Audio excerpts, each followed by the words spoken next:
काशी, गंगा घाट और घंटियों की आवाजों का शहर। कहते हैं यहां मोक्ष मिलता है, पर कुछ आत्माएं ऐसी भी होती हैं जो मोक्ष नहीं, सिर्फ अधिकार चाहती हैं। यहीं रहती थी श्रद्धा, सीधी साधी, कम बोलने वाली लड़की। बचपन से ही उसने एक बात महसूस की थी, जब भी वो अकेली होती तो उसके दाहिने कान के पास कोई बहुत धीमी आवाज में उसका नाम पुकारता, श्रद्धा। श्रद्धा के पिता दशाश्वमेध घाट के पास पूजा पाठ का सामान बेचते थे। मां घर संभालती थीं।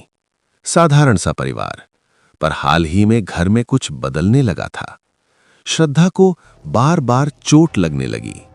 कभी हाथ चल जाता, कभी सीढ़ियों पर पैर फिसल जाता, और हर बार उसके कान में वही आवाज आती, दर्द जरूरी है ताकि तू मेरी बन सके।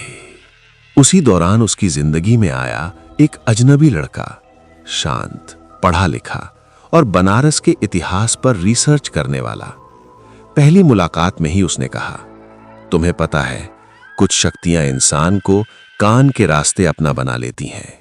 श्रद्धा हंस दी, लेकिन उसका दिल कांप गया।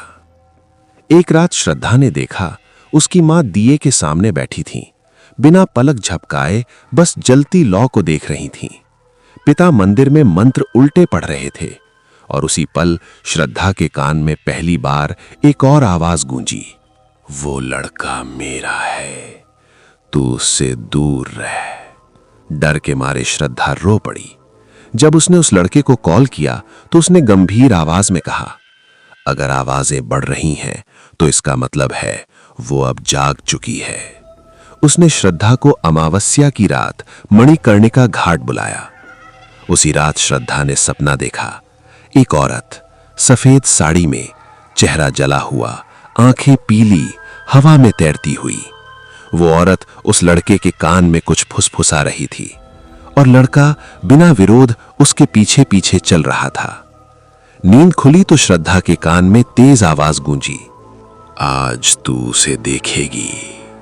तभी घर से मां की चीख सुनाई दी। श्रद्धा भागी, लेकिन घर खाली था। फोन बजा। स्क्रीन पर उसी लड़के का नाम था। कांपते हाथों से श्रद्धा ने कॉल उठाई। दूसरी तरफ किसी औरत की हंसी थी। फिर आवाज आई, वो लड़का तो बरसों पहले मणिकर्णिका घाट पर मेरी भेंट चढ़ चुका था। अब वो सिर्फ मुझे लोगों तक पहुंचाने का जरिया है। और श्रद्धा के कान में आखिरी फुसफुसाहट गूंजी, अब तू मेरी है। तो क्या श्रद्धा कर्ण पिशाचनी का अगला माध्यम बन चुकी है, या अभी कहानी खत्म नहीं हुई? सच जानने के लिए पार्ट 2 देखना मत भूलना।